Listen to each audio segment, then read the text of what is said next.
Hello everyone, welcome back to JK exam cracker. और हमने अब स्टार्ट की थी ज्योग्राफी की एमसीक्यू सीरीज़ और हमने टॉपिक लिया था physical and political division of India. देखो, ये जितने भी एमसीक्यू सीरीज़ हम कर रहे हैं ये आपके अपकमिंग एग्जाम्स के लिए कर रहे हैं, जो कि उसके लिए आपको बहुत हेल्पफुल होगी और आप यहाँ से मैक्सिमम क्वेश्चंस प्रैक्टिस करेंगे और जब से ही आपका बेसिक क्लियर होगा तो आप ज़्यादा से ज़्यादा एमसीक्यू सॉल्व कर सकते हैं।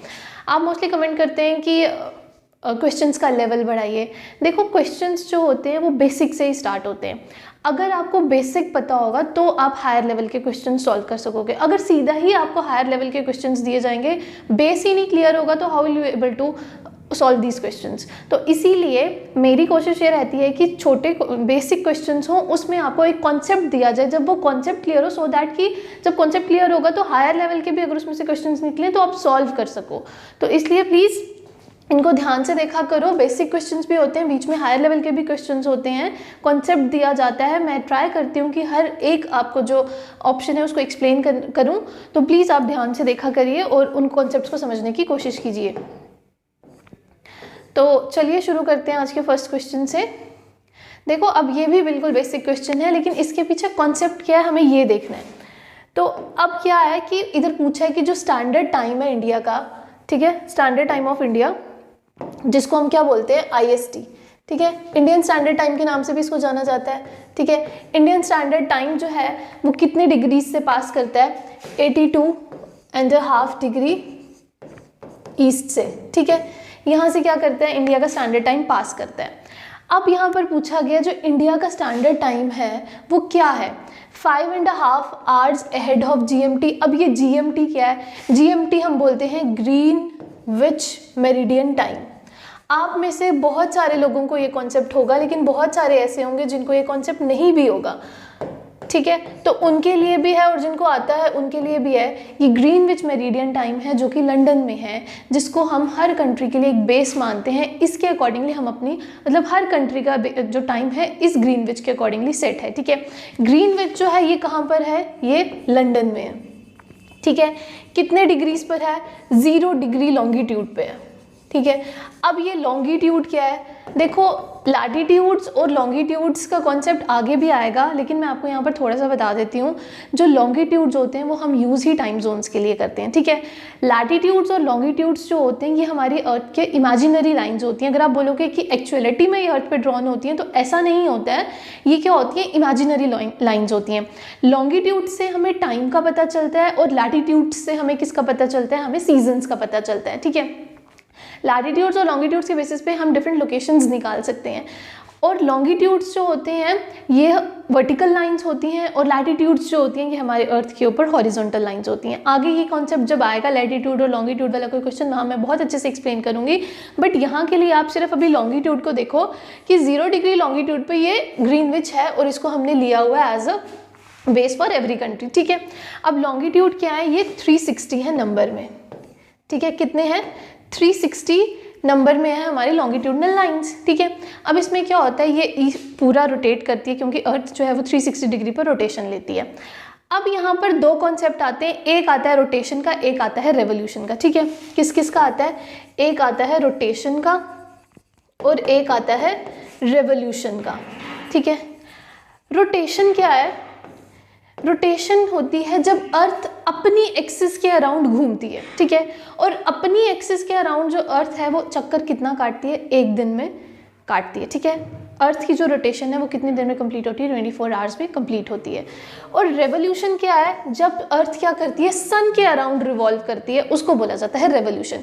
और रेवोल्यूशन कितनी देर में कंप्लीट होती है, 365 डेज में। ठीक है, अब हमें यहाँ पर पूछा है कि स्टैंडर्ड टाइम किस बेसिस पे निकालना है, जब ये अर्थ अपने एक्सिस के अराउंड 360 मतलब 24 आवर्स में रोटेट करती है।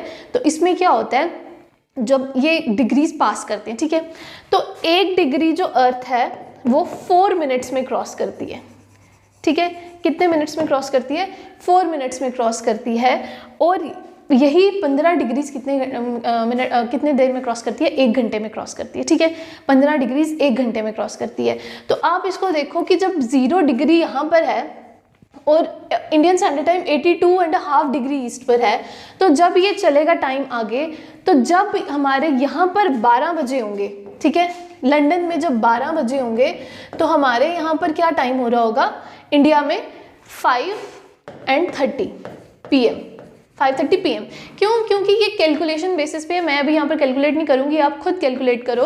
ये डिग्रीज मैंने आपको बता दी कि अगर 1 डिग्री में 4 मिनट है तो 15 डिग्री में 1 घंटा होगा। तो वैसे ही 0 डिग्री है और हमारा इंडियन स्टैंडर्ड टाइम कितने पे है? 82.5 डिग्री पे है। अब ये डिग्रीज आप कैलकुलेट करो, जब आप कैलकुलेट करोगे तो आपको पता चलेगा कि जब लंदन में 12 बज रहे होंगे तो इंडिया में कितना टाइम हो रहा होगा? 5:30 बज रहे होंगे, ठीक है। और ये इसलिए भी होता है क्योंकि जो हमारा दिन है वो वेस्ट से ईस्ट की, सॉरी अर्थ जो है वो वेस्ट से ईस्ट की तरफ मूव करती है, लेकिन जो दिन है यानी जो सूरज है वो ईस्ट से वेस्ट की तरफ चलता है। तो इंडिया में पहले सूरज निकलता है और वहाँ पर बाद में निकलता है। देखो अगर यहाँ पर 0 डिग्री है तो ईस्ट इस तरफ है ना, 82.5 डिग्री ईस्ट इस तरफ आ रहा है और जो वेस्ट है वो यहाँ पर आ रहा है। तो ईस्ट है तो सन सबसे पहले कहाँ पर आएगा? इंडिया में आएगा या लंदन में आएगा? ऑब्वियसली इंडिया में आएगा। तो यहाँ पर 12 पहले बज चुके होंगे, यहाँ पर 12 बाद में बजेंगे, ठीक है। लेकिन अगर हम इधर से देख के चले तो यहाँ पर ये क्या होगा? ऐड ऑन होगा, तो ये 5:30 PM आएगा अगर आप इनको बीच में वेरियस डिग्रीज इसकी कैलकुलेट करो, ठीक है। 1 डिग्री कितनी देर में करता है? और ये हर जो ये 360 लाइंस हैं इनमें 1 डिग्री का ही डिफरेंस होता है, 1 डिग्री के डिस्टेंस पर ये लाइंस होती हैं। इसीलिए बोला जाता है कि जो स्टैंडर्ड टाइम ऑफ इंडिया है वो क्या है? It is 5.5 hours ahead of GMT, ठीक है। 5.5 आवर्स अहेड मीन्स अगर वहाँ 12 बजे हैं तो यहाँ पर कितना टाइम हो रहा होगा? 5:30 बज रहे होंगे। Is it clear? तो ये कॉन्सेप्ट है, बेशक ये बेसिक क्वेश्चन था बट इसका पीछे का कॉन्सेप्ट ये था जो आपको चाहिए। बहुत सारे लोगों को पता भी होगा लेकिन काफ़ी सारों को नहीं भी पता होगा, ठीक है। तो अब हम चलते हैं अपने नेक्स्ट क्वेश्चन पे।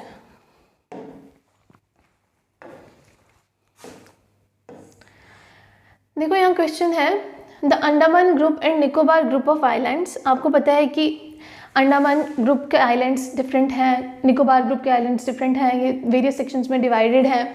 तो यहाँ पर पूछा गया कि जो अंडमान ग्रुप है, 1 सेकेंड, यहाँ पर बोला गया है जो अंडमान ग्रुप है वो डिवाइड किया है, किससे सेपरेटेड है? निकोबार ग्रुप से, ठीक है।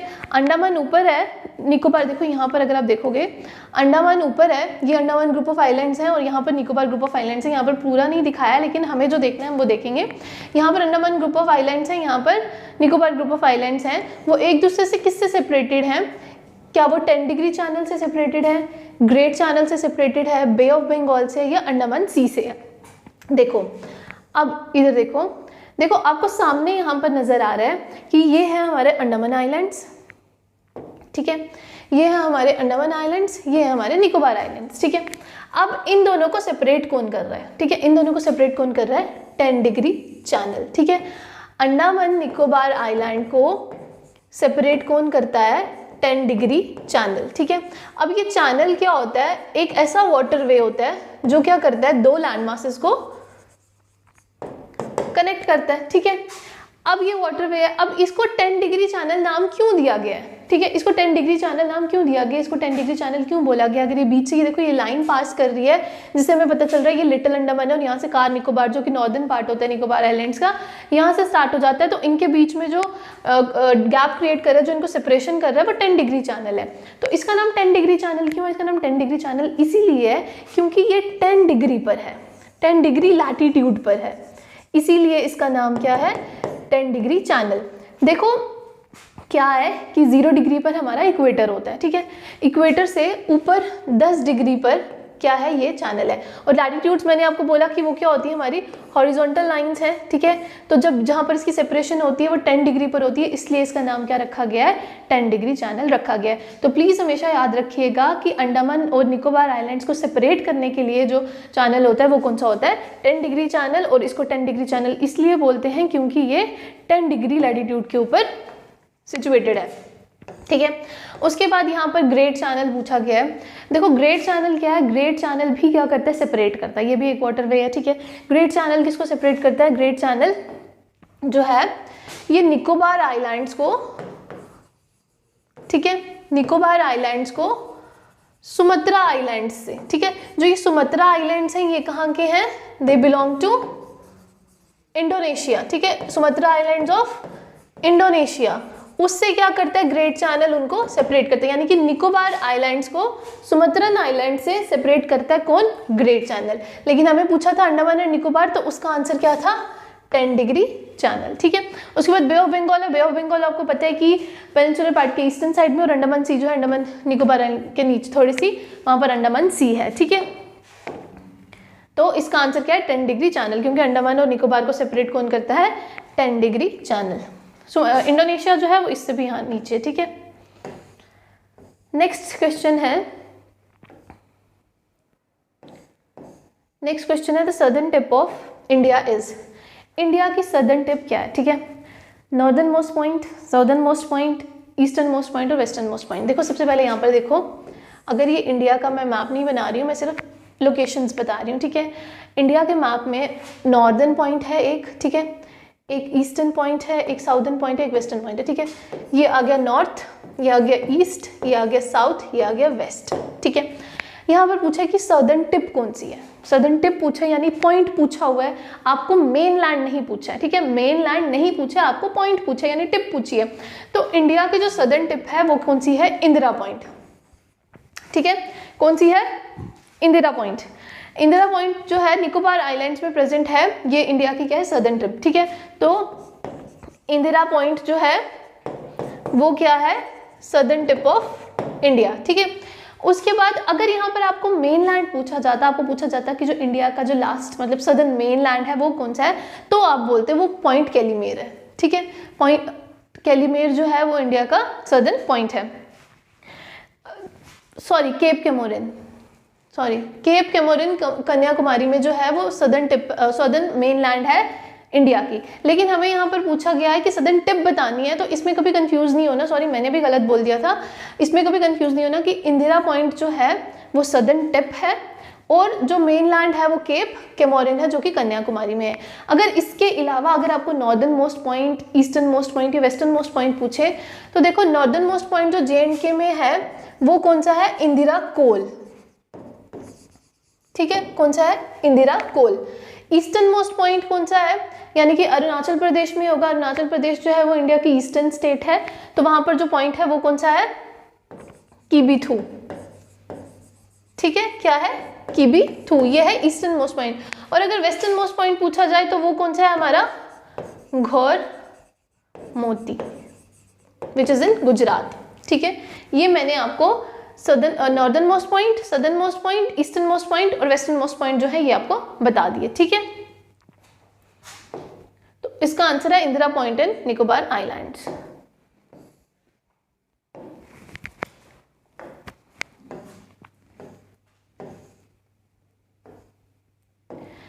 नेक्स्ट क्वेश्चन है the coastal tract of Andhra Pradesh and Tamil Nadu is called. यहाँ पर आपको पूछा गया है कि जो कोस्टल ट्रैक्ट है इसको क्या बोला जाता है आंध्र प्रदेश और तमिलनाडु को, ठीक है। ये देखो इसमें क्या है कि जो अगर ये हम बात करें इंडिया के सदर्न पार्ट की, ठीक है, ये अगर पेनिनसुलर पार्ट की हम बात करें तो यहाँ पर आंध्र प्रदेश और यहाँ पर तमिलनाडु है, ठीक है। तो क्या है हमारा जो पेनिनसुलर पार्ट है दो टाइप के प्लेन्स में डिवाइड है। एक है हमारे वेस्टर्न कोस्टल प्लेन्स, ठीक है, ये मैं रफली डायग्राम बना रही हूँ, वेस्टर्न कोस्टल प्लेन्स। एक है हमारे ईस्टर्न कोस्टल प्लेन्स, ठीक है। कौन से हैं? एक वेस्टर्न कोस्टल है, एक कौन से हैं? ईस्टर्न कोस्टल प्लेन्स हैं, ठीक है। वेस्टर्न कोस्टल प्लेन्स जो है वो रन ऑफ कच्छ यानी गुजरात से, रन ऑफ कच्छ जो यहाँ पर है यहाँ से लेकर कन्याकुमारी तक स्ट्रेच है इनका वेस्टर्न कोस्टल प्लेन्स का, और ईस्टर्न कोस्टल प्लेन्स जो है वो भी यहाँ से स्ट्रेच है, ठीक है। उसके बाद यहाँ पर आपको पूछा गया कि आंध्र प्रदेश और तमिलनाडु, अब देखो ये ईस्टर्न साइड पर है, ठीक है। तो ईस्टर्न साइड के जो ये प्लेन्स हैं इनको क्या बोला जाता है? इसको बोला जाता है कोरोमंडल कोस्ट, ठीक है। कोरोमंडल कोस्ट ये कहाँ से कहाँ तक है? ये आंध्र प्रदेश में एक पॉइंट है फॉल्स टीवी पॉइंट से लेके, ठीक है, कहाँ से कहाँ तक है? ये जो ईस्टर्न कोस्टल प्लेन है ये केप कैमोरिन से लेके फॉल्स टीवी पॉइंट जो कि आंध्र प्रदेश में है, वहाँ से वहाँ तक हमारे कौन से हैं? ईस्टर्न कोस्टल प्लेन्स हैं। जो वेस्टर्न कोस्टल प्लेन्स हैं हमारे वो 5 टाइप ऑफ प्लेन्स में ऑलरेडी डिवाइडेड हैं, जैसे उसमें से कच्छ है, काठियावाड़ है, गोंड है, ये कोंकण है और मलाबार कोस्ट है, ये हमारी वेस्टर्न कोस्टल प्लेन्स हैं। और जो ईस्ट कोस्ट है, ईस्ट कोस्ट को पयान भी बोला जाता है, पयान घाट्स, ठीक है, आंध्र प्रदेश और तमिलनाडु में ईस्टर्न कोस्टल प्लेन्स को, ठीक है। लेकिन हमें यहाँ पर साउथ ईस्टर्न कोस्टल की बात हो रही है, तो जो आंध्र प्रदेश और तमिलनाडु का जो कोस्टल ट्रैक्ट है उसको क्या बोला जाता है? It is term to be known as a Coromandel coast, ठीक है।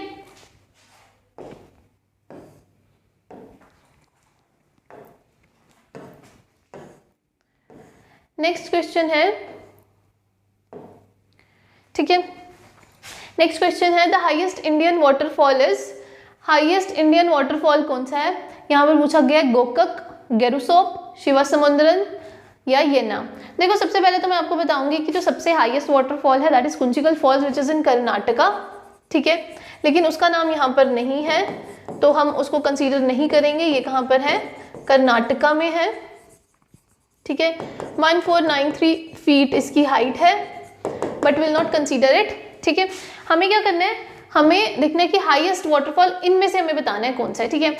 अब देखो यहाँ पर गोकक, गेरुसोप, शिवासमुद्रन और येना है, तो इसमें से जो हाईएस्ट वाटरफॉल है वो है गेरुसोप, ठीक है। Now you must be wondering what is this Gerusoppa. देखो गेरुसोप जो है this is the alternative name for Jog fall which is the third highest waterfall in India.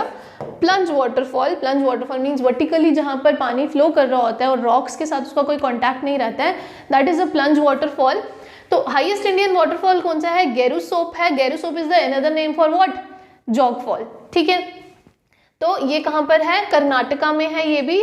और कौन से रिवर पर है? शरावती रिवर पर है, ठीक है, ठीक है, शरावती रिवर पर है। उसके बाद गोकक जो है वाटरफॉल, ये कहाँ पर है? ये है हमारा कर्नाटका में ही है, लेकिन घटप्रभा रिवर पर है। शिवासमुद्रम जो है ये अलोंग द कावेरी रिवर है, ठीक है। येना फॉल्स जो है ये कहाँ पर है? नर्मदा के अलोंग है, महाराष्ट्र में, ठीक है। ये येना फॉल्स वहां पर है, लेकिन हमें पूछा हाईएस्ट इंडियन वाटरफॉल, तो वो है गेरुसोप। यहाँ पर ऑप्शंस के अकॉर्डिंगली हमें आंसर लगाना है। Gerusoppa is the another name for what? Jog fall, ठीक है।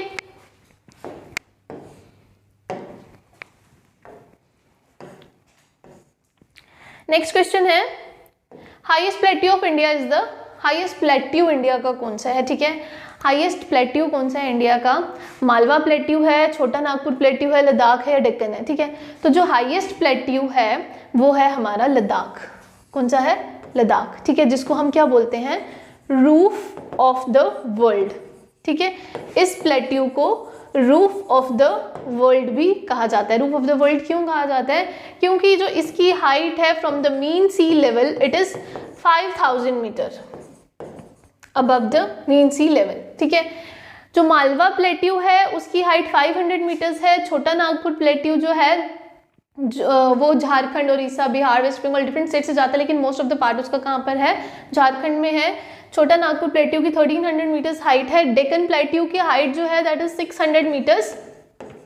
अगर आपको लार्जेस्ट प्लेट्यू पूछा जाए इंडिया का तो वो डेक्कन प्लेट्यू है, because it passes along 8 states, 8 Indian states के अलोंग चलता है। ये डेक्कन प्लेट्यू उन स्टेट्स में है, तो लार्जेस्ट प्लेट्यू जो है वो डेक्कन प्लेट्यू है। बट यहाँ पर हमें क्वेश्चन में पूछा गया the highest plateau of India, तो हाईएस्ट प्लेट्यू जो है that is Ladakh, because it is 5000 metres above the mean sea level, बहुत ज़्यादा हाइट पर है, इसलिए इसको रूफ ऑफ द वर्ल्ड भी कहा जाता है। लद्दाख प्लेट्यू को तिब्बतन प्लेट्यू के नाम से भी जाना जाता है।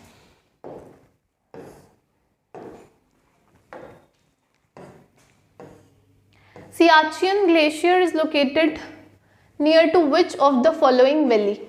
यहाँ पर पूछा गया है कि जो सियाचिन ग्लेशियर है, जो कि लार्जेस्ट ग्लेशियर है, वो कौन सी वैली के पास है? तो सियाचिन ग्लेशियर जो है ये काराकोरम रेंज में प्रेजेंट है, ठीक है। काराकोरम रेंज जो है ये किसका पार्ट है? It is the part of the trans Himalayas. आपको पता है हिमालयाज जो है वेरियस पार्ट्स में डिवाइडेड हैं, तो पहला पार्ट जो है हिमालयाज का वो ट्रांस हिमालयाज है। ट्रांस हिमालयाज जो है उसमें 4 माउंटेन रेंजेस मिलती हैं, जिसमें से एक काराकोरम भी है, बाकी 3 है ज़स्कार, लद्दाख और कैलाश, ठीक है। और 4th one is the Karakoram range. तो सियाचिन ग्लेशियर जो है वो काराकोरम रेंज का पार्ट है, और ये कौन सी वैली में है? It is located in the Nubra valley which is इन लद्दाख, ठीक है। और ये जो ग्लेशियर जब मेल्ट करता है तो ये किसका सोर्स है? नुब्रा रिवर का भी ये क्या है? सोर्स है। It is the source of the Nubra river, जो उस रिवर को पानी देता है। मेल्टिंग ग्लेशियर, जब ये ग्लेशियर मेल्ट करता है तो नुब्रा रिवर में यहाँ से पानी जाता है। तो सियाचिन ग्लेशियर कहाँ पर लोकेटेड है? It is located in Nubra valley which is इन लद्दाख, ठीक है। उसके बाद यहाँ पर दून वैली है। दून वैली जो है it is a part of the Shivaliks. Shivaliks जो है वो भी हिमालयाज का पार्ट है, आगे हम पढ़ेंगे इसको डिटेल में। साइलेंट वैली जो है it is a national park which is in Kerala. Silent valley movement भी हमने पढ़ी थी जब हम ईवीएस की एमसीक्यू सीरीज कर रहे थे, वो अब आप लोगों को देखनी है तो आप वहाँ जाकर देख सकते हैं। नीलम वैली जो है it is a part, it is in Kashmir, ठीक है, पीओके का पार्ट है ये Neelam valley, it is very beautiful valley. तो हमें यहाँ पर सियाचिन ग्लेशियर की पूछा गया है, तो सियाचिन ग्लेशियर कहाँ पर है, it is present in Nubra valley, clear, which is a part of Karakoram range of trans Himalayas.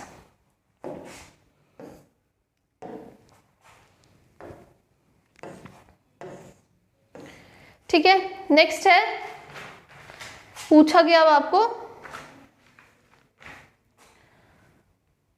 Loktak, sorry Loktak क्या है? लोकतक एक वैली है, लेक है, रिवर है या माउंटेन रेंज है? देखो लोकतक क्या है, Loktak is a largest fresh water lake of north east India, ठीक है, फ्रेश वाटर लेक है कहाँ की, नॉर्थ ईस्ट इंडिया की लार्जेस्ट फ्रेश वाटर, ठीक है।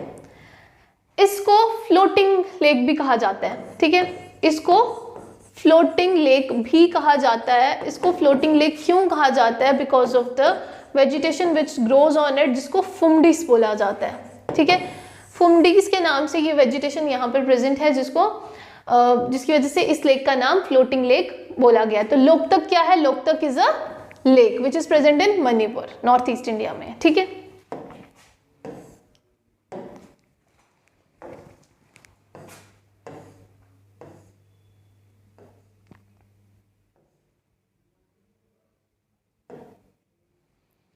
नेक्स्ट है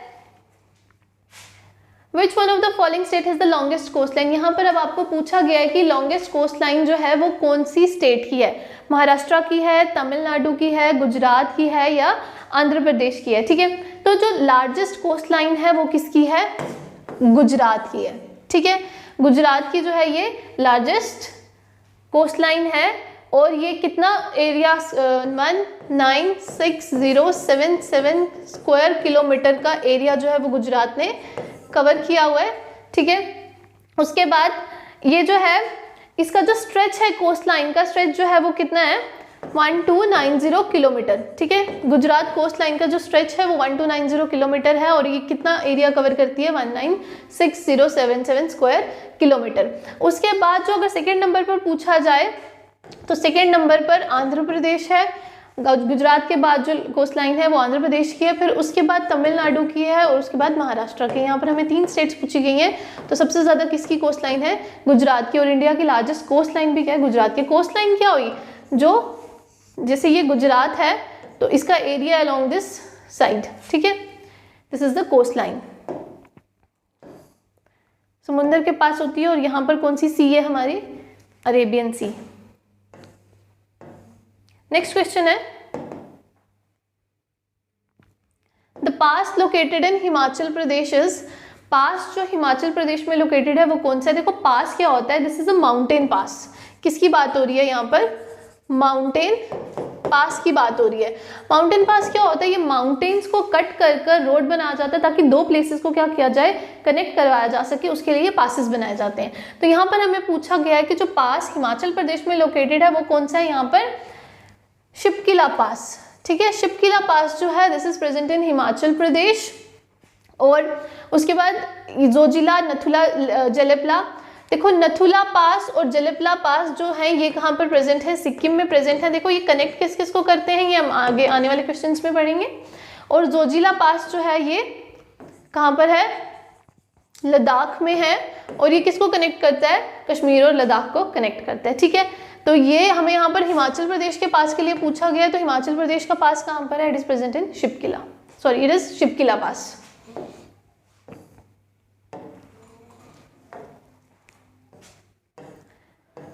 नेक्स्ट क्वेश्चन है मजूली, ठीक है, the largest river island in the world lies in the state of, देखो ये लार्जेस्ट रिवराइन आइलैंड है। अभी हमने जितने भी आइलैंड्स आपने देखे होंगे सारे सी में देखे होंगे, लेकिन रिवर में भी एक आइलैंड बनता है जिसका क्या नाम है? मजूली आइलैंड, ठीक है। ये आप हमेशा याद रखिएगा, मजूली जो है it is the largest riverine island largest riverine island है, ये कौन से रिवर पर है? It is in the on Brahmaputra river. ठीक है, ये आइलैंड क्यों बनता है? क्योंकि ये अपना कोर्स चेंज कर लेता है ब्रह्मपुत्र रिवर यहाँ से अपनी ट्रिब्यूटरी की वजह से, जिसका नाम है लोहित, जिसकी वजह से ये आइलैंड जो है ये फॉर्म होता है। और ये कौन से स्टेट में पूछा गया? देखो रिवर तो मैंने आपको बता दिया ये ब्रह्मपुत्र रिवर में है, लेकिन कौन सी स्टेट में? It is in Assam. ठीक है, कौन सी स्टेट में है? असम में है। Majuli island is the largest riverine island. Next question है, central highlands of Indian peninsular block are formed of sedimentary and metamorphic rocks, igneous and metamorphic rocks, igneous and metamorphic rocks या sedimentary rocks। देखो सबसे पहले मैं आपको बताऊं कि जो हमारा पेनिनसुलर पार्ट है इंडिया का वो दो पार्ट्स में डिवाइड है। ठीक है, और उसको डिवाइड कौन करता है? नर्मदा रिवर डिवाइड करता है। नर्मदा रिवर जो है वो वेस्टवर्ड फ्लोइंग रिवर है। नर्मदा रिवर जो है हमारा जो पेनिनसुलर पार्ट है इसको दो पार्ट्स में डिवाइड कर देता है। ठीक है, ऊपर वाला पार्ट जो होता है वो सेंट्रल हाईलैंड है, रफ डायग्राम है प्लीज, और जो नीचे वाला पार्ट है वो कौन सा है? डेक्कन प्लेट्यू है। ठीक है, कितने पार्ट्स में डिवाइड कर दिया? नर्मदा रिवर ने इसको डिवाइड किया कितने पार्ट्स में? ऊपर वाला पार्ट जो है वो सेंट्रल हाईलैंड है, नीचे वाला पार्ट जो है वो डेक्कन प्लेट्यू है। ठीक है, सेंट्रल हाईलैंड पार्ट जो है यहाँ पर हमें उसकी बात की गई है इंडियन पेनिनसुलर ब्लॉक में।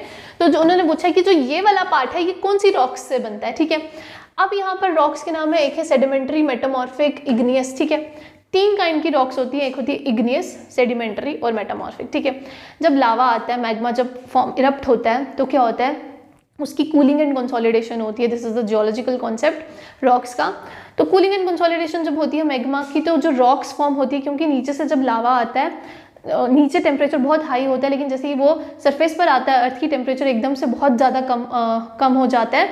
तो उसमें क्या होता है कि जो रॉक्स हैं वो सॉलिड हो जाती हैं। ठीक है, नीचे तो वो मोल्टन फॉर्म में होती है, लावा जब इरप्ट करता है नीचे वो मोल्टन फॉर्म में होती है, क्योंकि अर्थ के नीचे टेम्परेचर बहुत हाई है लेकिन अर्थ सरफेस पर टेम्परेचर जो है वो कम है। उसके अकॉर्डिंगली क्या होता है कि वो कूलिंग एंड कंसोलिडेशन हो जाती है मैग्मा की, और वो रॉक्स की फॉर्म ले लेती हैं। और वो मैग्मा जब कूलिंग और कंसोलिडेशन होती है उसकी जो बनता है उसको बोला जाता है इग्नियस रॉक्स। ठीक है, जो फर्स्ट टाइप ऑफ रॉक जो बनती है वो इग्नियस रॉक ही बनती है। ठीक है, नेक्स्ट है यहाँ पर सेडिमेंट्री रॉक्स। सेडिमेंट्री रॉक्स क्या होती है? देखो सेडिमेंट्स डिपॉजिट करके लेयरिंग बनाते हैं, उसके बाद उसकी सीमेंटिंग हो जाती है, वो हार्ड हो जाती है, डिपोजिशन होती रहती है, और उसके बाद जब वो हार्ड फॉर्म ले लेते हैं उनको बोलते हैं सेडिमेंट्री रॉक्स। ठीक है, जैसे हमारा सैंडस्टोन भी इसमें से एक है। उसके बाद मेटामॉर्फिक रॉक्स है। देखो मेटामॉर्फिक रॉक्स जो होती है इग्नियस रॉक्स के ऊपर ही जब वेरियस टेम्परेचर कंडीशंस जो है वो एक्ट ऑन करने लगती हैं, एनवायरमेंटल कंडीशन जब एक्ट ऑन करने लगती हैं तो रॉक की जो है वो फॉर्मेशन चेंज हो जाती है, तो उनको बोला जाता है मेटामॉर्फिक रॉक्स। तो अब हमें इस क्वेश्चन में पूछा गया कि जो ये सेंट्रल हाईलैंड का पार्ट है यहाँ पर हमें कौन सी रॉक्स मिलती हैं? क्या हमें सेडिमेंट्री मिलती है या मेटामॉर्फिक मिलती है? इग्नियस या सेडिमेंट्री मिलती है? इग्नियस या मेटामॉर्फिक मिलती है? सेडिमेंट्री मिलती है? अब ये तीनों मैंने आपको एक्सप्लेन कर दी कि कौन सी हैं। तो हमें जो सेंट्रल हाईलैंड के पार्ट में जो रॉक्स मिलती हैं वो हमें मिलती हैं इग्नियस और मेटामॉर्फिक रॉक्स। ठीक है, इग्नियस जो cooling and consolidation of magma से बनती हैं जब लावा इरप्ट होता है, और उसके बाद उन पे ही जब environmental conditions various factors act on करने लगते हैं वही रॉक्स जो होती हैं वो मेटामॉर्फोज्ड हो जाती हैं और किस में चेंज हो जाती है? मेटामॉर्फिक रॉक्स में चेंज हो जाती हैं, जो कि हमें सेंट्रल हाईलैंड्स में मिलती हैं। ठीक है, तो करेक्ट ऑप्शन आएगा यहाँ पर igneous and metamorphic rocks.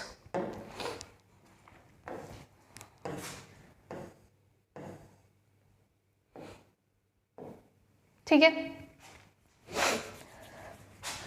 Kanchenjunga is situated in, देखो कंचनजंगा क्या है?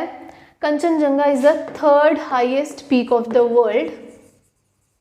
ठीक है, थर्ड हाईएस्ट पीक है, first being mount Everest, second is K2, third है कंचनजंगा, फोर्थ है लोहत्से और फिफ्थ है मकालू। ठीक है, ये 5 हाईएस्ट पीक्स हैं वर्ल्ड की। अब इन्होंने पूछा है कि कंचनजंगा बताओ कहाँ पर सिचुएटेड है। कंचनजंगा जो है सबसे पहले मैं आपको बताऊं, it is situated on the India and Nepal border. ठीक है, किसके बॉर्डर पर है? इंडिया और नेपाल के बॉर्डर पर है। और इसकी हाइट कितनी है? इसकी हाइट है 86 ठीक है, 8586 किलोमीटर जो है वो इसकी हाइट है। और कौन सी स्टेट में है ये? तो ये सिक्किम में है। It is on the border of India and Nepal, but जो स्टेट है यहाँ पर वो कौन सी है? सिक्किम। तो कंचनजंगा कौन सी स्टेट में लोकेटेड है? It is located in Sikkim.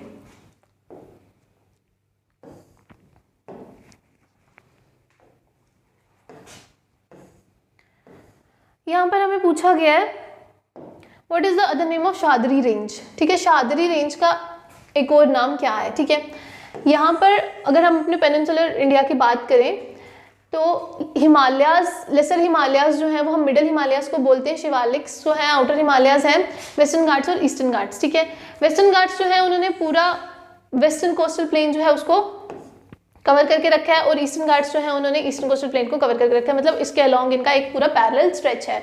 जो वेस्टर्न घाट्स का स्ट्रेच है वो स्टार्ट हो जाता है सतपुरा रेंज से। ठीक है, जो मध्य प्रदेश में सतपुरा रेंज से, फिर यहाँ से महाराष्ट्र, गोवा, कर्नाटका, केरला से होते होते ये तमिलनाडु तक ये स्ट्रेच जो है होता है, किसका, वेस्टर्न घाट्स का। और वेस्टर्न घाट्स को ही किस नाम से जाना जाता है, और शादरीज के नाम से जाना जाता है। तो अदर नेम क्या है शादरी रेंज का, इट इज वेस्टर्न घाट्स। ठीक है, क्या नाम है other range, western Ghats.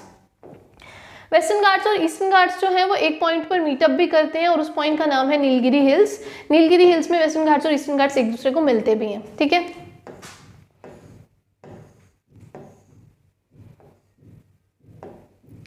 Next question है अब आपका Guru Shikhar on the Abu hills. ठीक है, गुरु शिखर जो है वो अबू हिल्स पर है, उसका आपको बताना है कि हाईएस्ट पीक कौन सी है, किस माउंटेन रेंज की ये हाईएस्ट पीक है। ठीक है, गुरु शिखर कहाँ पर है, अबू हिल्स पर है। कौन से माउंटेन रेंजेस की है, क्या ये शादरी की है, पूर्वांचल की है, अनामलाई की है, या अरावलीज की है। ठीक है, तो गुरु शिखर जो है it is the highest mountain range of Aravallis.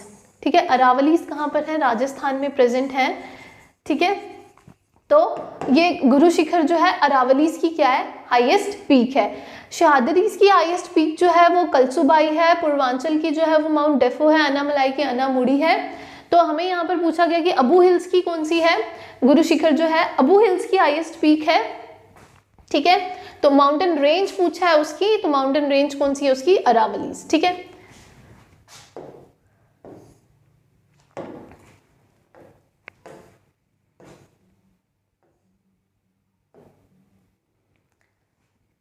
Which is the highest peak in Andaman and Nicobar islands. अब यहाँ पर आपको क्वेश्चन पूछा गया कि अंडमान एंड निकोबार आइलैंड्स की हाईएस्ट पीक बताओ। देखो अंडमान एंड निकोबार की हाईएस्ट पीक कौन सी है, it is the saddle peak. ठीक है, किसकी पूछी है, जब अंडमान एंड निकोबार दोनों की पूछी है तो उसकी हाईएस्ट पीक कौन सी है, सैडल पीक, जिसकी हाइट कितनी है, इट इज 732 मीटर्स। ठीक है, कितनी हाइट है इसकी, 732 मीटर्स। और माउंट कोया जो है ये बुद्धिस्ट रिलीजियस सेंटर है। माउंट डिवोलो जो है ये मिडल अंडमान की एक पीक है लेकिन हाईएस्ट नहीं है। माउंट थुलियर जो है ये निकोबार की हाईएस्ट पीक है। ठीक है, ग्रेट निकोबार की ये हाईएस्ट पीक है। अगर आपको सिर्फ निकोबार की हाईएस्ट पीक पूछा होता तो आप माउंट थुलियर बोलते, लेकिन हमें अंडमान एंड निकोबार की पूछा है तो अंडमान एंड निकोबार की सैडल पीक है 732 मीटर्स है। अगर माउंट थुलियर की बात करें तो इसकी 642 मीटर्स हाइट है। तो ये सिर्फ निकोबार की हाईएस्ट पीक है, लेकिन जो सैडल पीक है it is the highest peak in Andaman and Nicobar collectively. ठीक है,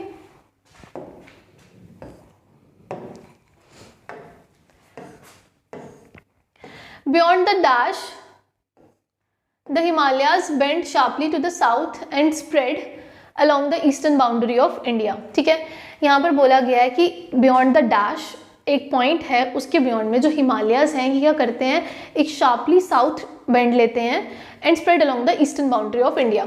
अगर आप ये ऊपर की बात करें तो अगर ये इंडिया का क्राउन है, ठीक है, तो यहाँ पर अगर हिमालयाज का स्ट्रेच ऐसे है और यहाँ से ये ऐसे जाते हैं, ठीक है, ये आ गया ईस्टर्न पार्ट, रफली डायग्राम है। अगर ये ईस्टर्न पार्ट आ गया तो हिमालयाज यहाँ से क्या करते हैं, एक शार्प टर्न लेते हैं। ठीक है, और वो ईस्टर्न बाउंड्री पे, जो ईस्टर्न बाउंड्री है इंडिया की, जो नीचे तक जाती है, एक्सटेंड करती है, यहाँ पर क्या करते हैं, स्ट्रेच करते हैं।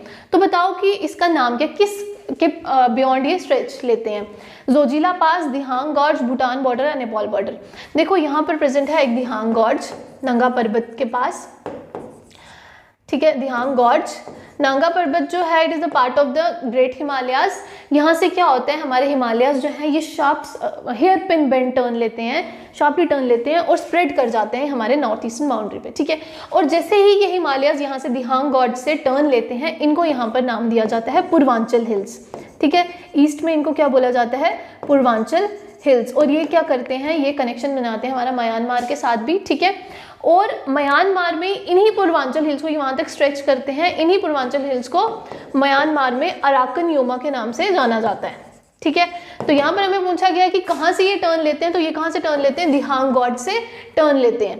दिहांग गॉर्ज कहाँ है, नागा पर्वत में प्रेजेंट है, which is a part of the greater Himalayas. तो दिहांग गॉर्ज इसका क्या आएगा आंसर, ये आप प्लीज हमेशा याद रखिएगा।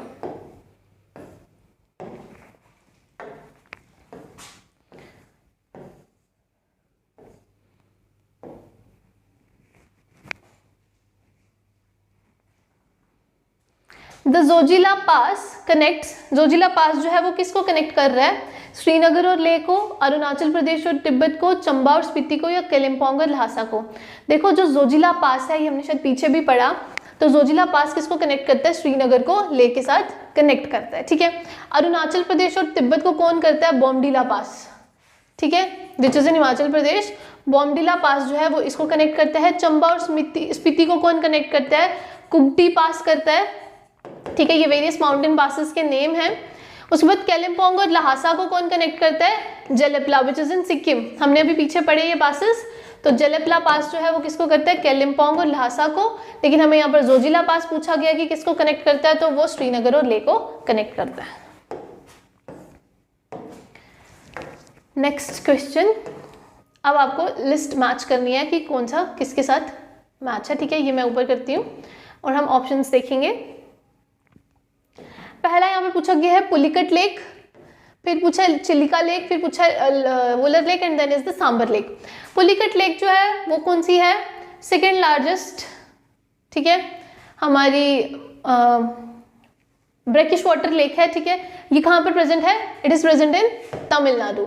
चिलिका लेक जो है वो लार्जेस्ट ब्रैकिश वाटर लेक है, और चिलिका लेक कहाँ पर प्रेजेंट है, ओडिशा में प्रेजेंट है। वुलर लेक जो है लार्जेस्ट फ्रेश वाटर लेक है, ये हमें सबको पता है कहाँ पर है, कश्मीर में है। सांबर लेक जो है ये सॉल्ट इनलैंड वाटर लेक है, which is present in Rajasthan. तो इसका करेक्ट ऑप्शन क्या आएगा, पुलिकट लेक कहाँ पर है, तमिलनाडु में, यस 3, और यहाँ पर भी 3 है।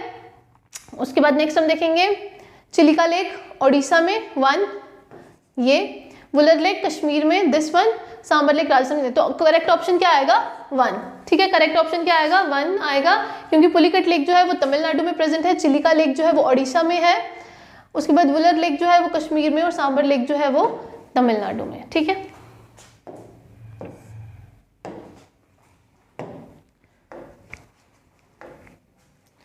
Next question, dash is separated from India by a narrow channel of sea formed by Palk strait and the gulf of Mannar. देखो अगर ये इंडिया का ठीक है, अगर ये इंडिया का पेनिनसुलर पार्ट है तो यहाँ पर नीचे श्रीलंका प्रेजेंट है, ठीक है। तो आपको यहाँ पर बताना है कि इंडिया को श्रीलंका से क्या सेपरेट करते हैं, कहते हैं यहाँ पर नैरो चैनल ऑफ सी है, इस सी का नाम क्या है, किससे फॉर्म है, it is form by the पाक स्ट्रेट, और यहाँ पर एक गल्फ है जिसका नाम है गल्फ ऑफ मन्नार, ठीक है, गल्फ ऑफ मन्नार। तो यहाँ पर प्रेजेंट है, और ये किसको किससे सेपरेट कर रहा है, इंडिया को किससे सेपरेट कर रहा है, श्रीलंका से सेपरेट कर रहा है, ठीक है। तो यहाँ पर क्या प्रेजेंट है, पाक स्ट्रेट और गल्फ ऑफ मन्नार।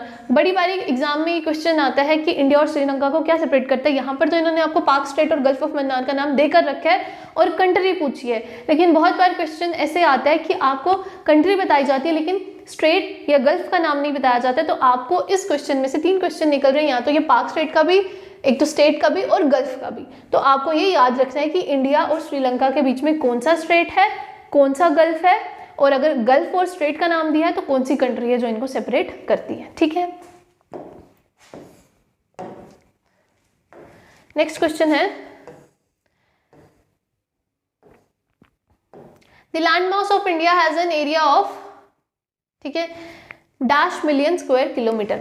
इंडिया के पास, इंडिया के लैंड मास में कितना स्क्वायर किलोमीटर एरिया है, तो वो है 3.28 मिलियन स्क्वायर किलोमीटर, ठीक है। अगर हम इंडिया की लैंड बाउंड्री की बात करें तो वो कितनी है, 15,200 किलोमीटर जो है वो इंडिया की क्या है, लैंड बाउंड्री है, ठीक है। और अगर हम कोस्टल बाउंड्री की बात करें तो वो है 7516 किलोमीटर, ठीक है। इसमें हमारा आइलैंड्स भी इंक्लूड होते हैं, अंडमान और निकोबार। अगर हम अंडमान और निकोबार आइलैंड्स को निकाल दें, उसके अलावा हमारी जो कोस्ट लाइन बाउंड्री की बात करें तो फिर वो है 6100 किलोमीटर्स। ठीक है, यहाँ पर हमें पूछा गया कि land mass of India is an area of how many square kilometre, तो वो कितना है 3.28। ठीक है, इसको हम ऐसे भी लिख सकते हैं 3287283 स्क्वायर किलोमीटर। ठीक है, ये मिलियंस में पूछा है तो दैट इज वाई आंसर क्या आएगा 3.28 स्क्वायर किलोमीटर।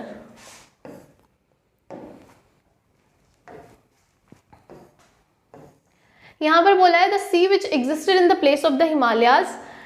अब यहाँ पर क्वेश्चन है कि पहले जहाँ पर हिमालयाज फॉर्म हुए हैं, जो northern part of the India में हिमालयाज हैं, वहाँ पर पहले क्या था। ठीक है, देखो ऐसी इसके पीछे एक स्टोरी है। जियोलॉजिस्ट का बिलीव है कि there was a super continent called Pangaea surrounded by the super ocean, जिसका नाम था पेंथालेसा। फिर उसके बाद टेक्टोनिक एक्टिविटीज हुई, पैंजिया जो था वो 2 पार्ट्स में ब्रोक हो गया, अपर पार्ट और लोअर पार्ट। ठीक है, पैंजिया था, ठीक है, it was surrounded by पेंथालेसा।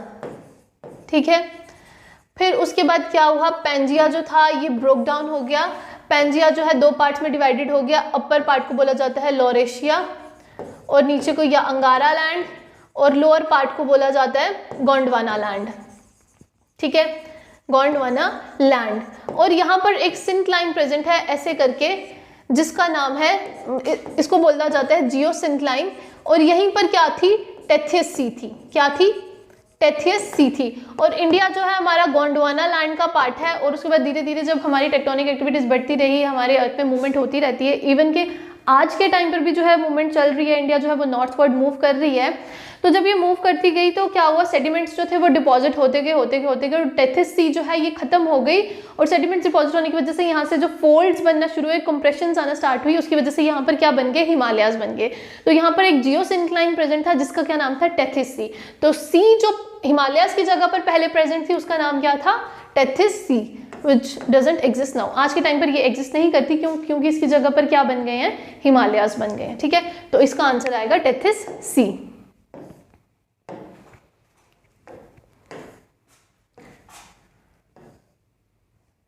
Next question है, यहाँ पर आपको पूछा गया है कि कुल्लू वैली जो है वो कहाँ पर सिचुएटेड है। कुल्लू वैली जो है वो लद्दाख और पीर पंजाल में सिचुएटेड है। ठीक है, Pir Panjal is the part of the greater Himalayas. उसके अलावा जो ये कुल्लू वैली है ये किसके बीच में रूट प्रेजेंट करती है, लाहौल और स्पीति को भी ये कनेक्ट करती है रोहतंग पास के थ्रू। ठीक है, कौन, कुल्लू वैली रोहतंग पास के थ्रू ये लाहौल और स्पीति को भी कनेक्ट करती है। और रोहतंग पास जो है ये कहाँ पर प्रेजेंट है, it is present in Himachal Pradesh. ठीक है, तो कुल्लू वैली कहाँ पर सिचुएटेड है, it is between Ladakh and Pir Panjal. Clear. Next question है, who prepares the topographical maps of India. यहाँ पर पूछा गया कि टोपोग्राफिकल मैप्स जो है इंडिया के कौन प्रिपेयर करता है। क्या वो geological survey of India prepare करता है, सर्वे ऑफ इंडिया, डिफेंस मिनिस्ट्री या ज्योग्राफिकल सर्वे ऑफ इंडिया। तो देखो जो टोपोग्राफिकल मैप्स हैं वो सर्वे ऑफ इंडिया जो है वो मैप बनाते हैं। वो क्या करते हैं, उन्होंने मैप नंबरिंग ऑप्ट की होती है जिसके अकॉर्डिंगली वो डिफरेंट लोकेशंस पर मैप बनाते हैं, डिफरेंट लोकेशंस के मैप बनाते हैं और उनको उनके द्वारा मैप नंबरिंग के द्वारा वो लोकेशंस को एनालाइज करते हैं। तो कौन बनाता है topographical maps of India, it is prepared bye survey of India. Geological survey of India नहीं करता ये काम, उनको जियोलॉजी से रिलेटेड काम होता है। डिफेंस मिनिस्ट्री तो आपको पता है डिफेंस से रिलेटेड है। ज्योग्राफिकल सर्वे ऑफ इंडिया जो है it is related to various other activities but is not related to the topographical maps. ठीक है, तो मैप्स कौन बनाते हैं, it is prepared by the survey of India.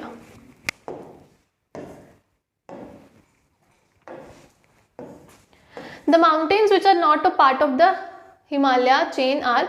यहाँ पर आपको पूछा गया है कि हिमालय चेन की जो पार्ट नहीं है इनमें से माउंटेन्स वो कौन से हैं। ठीक है, अरावली, कुनलुन, काराकोरम या हिंदू कुश। देखो अरावली, कुनलुन, काराकोरम और हिंदू कुश में कुनलुन, काराकोरम और हिंदू कुश जो है वो हमारे हिमालयाज के पार्ट हैं।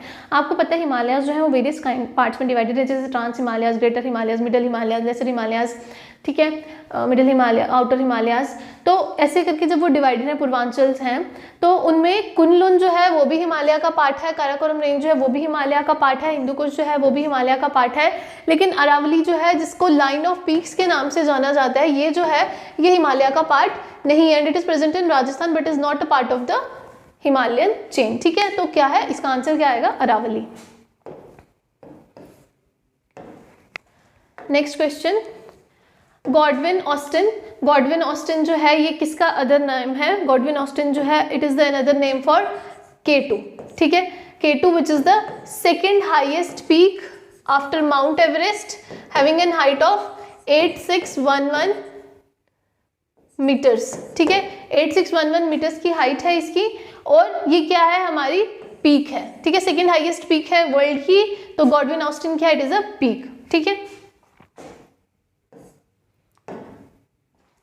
Next question, the latitudes of mainland of India extends between, देखो अब लैटिट्यूड और लॉन्गिट्यूड की बात मैंने पहले भी की थी, अब देखो ये पॉइंट तो है नहीं है, ठीक है, पॉइंट नहीं है, एक्सटेंट है, अब एक पॉइंट होगा तो 1 डिग्री की आप बात करोगे, लेकिन क्या है, ये फैली हुई है, जैसे ये 0 डिग्री है, ठीक है, उसके ऊपर यहाँ से लैटिट्यूडनल एक्सटेंट पूछा तो मतलब हॉरिजॉन्टल लाइन से पूछा, ठीक है, तो इंडिया का लैटिट्यूडनल एक्सटेंट कितना है, जो इंडिया की लोकेशन है, मतलब इंडिया प्रॉपरली कितने लैटिट्यूड्स में उसका एग्जिस्ट है, तो 8.4 डिग्री नॉर्थ से लेके 37 जहाँ तक आता है, 37.6 डिग्री नॉर्थ जहाँ तक आता है, वहाँ से यहाँ से लेके यहाँ तक इंडिया का क्या है, लैटिट्यूडनल एक्सटेंट है, ठीक है।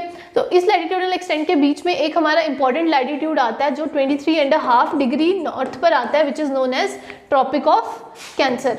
इसको किस नाम से जाना जाता है, ट्रॉपिक ऑफ कैंसर। और ये ट्रॉपिक ऑफ कैंसर क्या करता है, इंडिया को 2 इक्वल पार्ट्स में डिवाइड करता है, अप्रोक्सीमेटली 2 इक्वल पार्ट्स में कौन डिवाइड करता है, ट्रॉपिक ऑफ कैंसर। और इंडिया से जो है कोई ट्रॉपिक गुजरता है तो वो कौन सा है, ट्रॉपिक ऑफ कैंसर। अदरवाइज इसके अलावा इक्वेटर या ट्रॉपिक ऑफ कैप्रिकॉर्न या टेम्परेट रीजन्स में से ऐसा कोई भी नहीं, इक्वेटर सॉरी कोई भी ये पास लैटिट्यूड पास नहीं करता है, तो इंडिया से जो लैटिट्यूड पास करता है वो कौन सा पास करता है, ट्रॉपिक ऑफ कैंसर। जैसे इंडिया का लैटिट्यूडनल एक्सटेंट है 8.4 डिग्री नॉर्थ से 37.6 डिग्री नॉर्थ तक, वैसे ही इंडिया का लॉन्गिट्यूडनल एक्सटेंट भी है। तो लॉन्गिट्यूडनल एक्सटेंट कहाँ से आएगा, वो वर्टिकल लाइंस होती हैं और आएगा ईस्ट कोऑर्डिनेट में, क्यों, क्योंकि इंडिया जो है it is present in north eastern hemisphere. अगर हमारी अर्थ जो है वो 2 हेमिस्फीयर्स में डिवाइड है, ठीक है, ये नॉर्दर्न हेमिस्फीयर है, ये सदर्न हेमिस्फीयर है। नॉर्दर्न हेमिस्फीयर और सदर्न हेमिस्फीयर में इंडिया की जो लोकेशन है वो यहाँ पर है, ठीक है, 0 डिग्री से थोड़ा ऊपर, यानी 8 degree for north and 37 degree south, 6 degree north से यहाँ पर है। तो वैसे ही इंडिया का यहाँ से लॉन्गिट्यूडनल एक्सटेंट भी है। तो अब लॉन्गिट्यूडनल एक्सटेंट जो है इंडिया का वो कितना है, वो आप लोगों ने बताना है, it is 68.7 degree east to 97.65 degree east, ठीक है, यहाँ तक क्या इंडिया का लॉन्गिट्यूडनल एक्सटेंट है, ठीक है।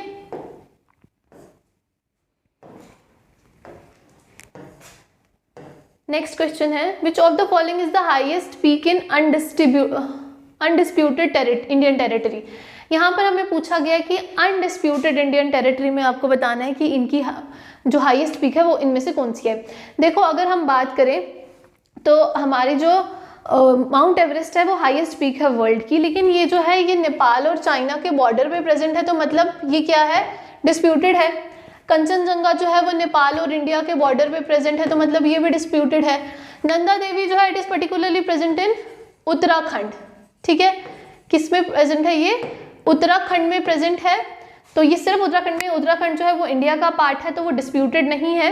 नांगा पर्वत जो है ये गिलगिट बल्तिस्तान में प्रेजेंट है, this is also disputed territory, ठीक है, कहाँ पर है, गिलगिट बल्तिस्तान में नांगा पर्वत, ठीक है। अब अगर आप इनमें से देखोगे ना तो आपको पता है कि सबसे ज़्यादा हाइट किसकी है, माउंट एवरेस्ट की है, उसके बाद जो हाइट है वो कंचनजंगा की है, फिर नांगा पर्वत की है, सबसे कम हाइट इसमें नंदा देवी की है। लेकिन हमें यहाँ पर अनडिस्प्यूटेड टेरिटरी के लिए बात की गई है, तो अनडिस्प्यूटेड टेरिटरी के अलॉन्ग जो सबसे ज़्यादा हाइट आएगी वो यहाँ पर किसकी आएगी, नंदा देवी की आएगी, ठीक है।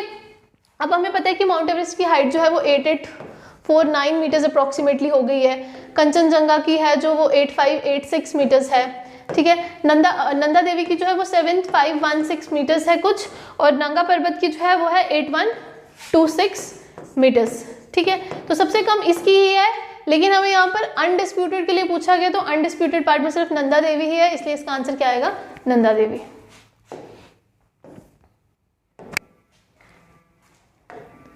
नेक्स्ट क्वेश्चन है, Palghat joins which of the following state. देखो पालघाट क्या है, वेस्टर्न कोस्टल प्लेन्स में 3 पार्ट्स हैं, पलघाट, थलघाट और भोरघाट, ठीक है। वेस्टर्न कोस्टल प्लेन्स में डिफरेंट प्लेसेस को क्या करते हैं, कनेक्ट करवाते हैं, और ये जो घाट्स हैं ये क्या करते हैं, जो वेस्टर्न कोस्टल प्लेन्स को रेस्ट ऑफ द इंडिया से कनेक्ट करवाते हैं। तो हमें स्पेसिफिकली यहाँ पर किसकी बात की गई है, पलघाट की बात की गई है। तो पलघाट क्या करता है, केरला और तमिलनाडु को क्या करता है, ज्वाइन करवाता है, ठीक है। किसको करवाता है? केरला को तमिलनाडु से ज्वाइन करवाता है, ठीक है।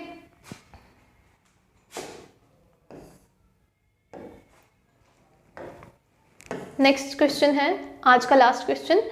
The northern part of the western coast is known as, मैंने आपको अभी स्टार्टिंग में जो हमारा क्वेश्चन स्टार्ट हुआ था उसमें मैंने आपको बताया था कि वेस्टर्न कोस्टल प्लेन्स है और ईस्टर्न कोस्टल प्लेन्स है।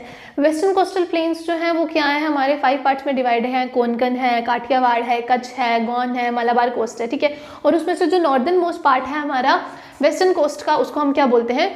कोंकण कोस्ट बोलते हैं, ठीक है। क्या बोलते हैं? Konkan coast. This is the northern most part of the western coast. Coromandel coast हमने देखा था कि आंध्र प्रदेश और तमिलनाडु के बीच में प्रेजेंट थी। मालाबार कोस्ट जो है ये भी वेस्टर्न कोस्टल प्लेट का पार्ट है, केरला में है, लेकिन नीचे वाली साइड है। नॉर्दर्न सर्कार जो है ये भी ईस्टर्न कोस्टल का पार्ट है, लेकिन हमें वेस्ट कोस्ट की बात की गई है, नॉर्दर्न पार्ट की, तो northern part of the west coast is known as Konkan coast, ठीक है। तो ये था आज के लिए 30 MCQs आपके ज्योग्राफी के, जो हमने सीरीज पहले भी स्टार्ट किया है। अपकमिंग लेक्चर्स में मैं आपको और अच्छे से MCQs करवाने की कोशिश करूंगी। तब तक के लिए आप इसको ध्यान से देखिए और कोई भी डाउट हो तो आप मुझसे पूछ सकते हैं। Till then bye bye.